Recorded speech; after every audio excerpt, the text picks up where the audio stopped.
यदि तपाईँको घरमा 3 देखि 6-7 वर्ष बिचको बच्चा छ, ऊ एकदमै चकचक गर्छ, सामानहरू बिगारिराख्छ, कहिलेकाहीँ चिच्चाइराख्छ, हल्ला गरिराख्छ भने तपाईँहरूलाई बधाई छ।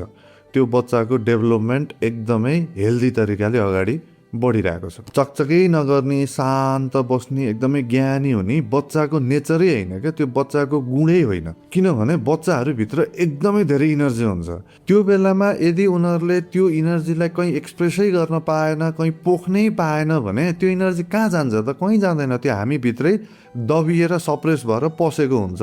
र जब त्यो बच्चा ठुलो हुन्छ, त्यही दबिएको र त्यही सप्रेस भएको इनर्जी चाहिँ पछि गएर ओभर थिङ्किङमा कन्भर्ट हुने, छटपट्टिमा कन्भर्ट हुने गर्ने गर्दछ।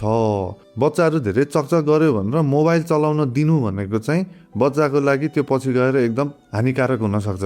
किनकि बच्चा चकचक गर्न पाउने, बच्चाले हल्ला मचाउन पाउने बच्चाको अधिकारको कुरा हो।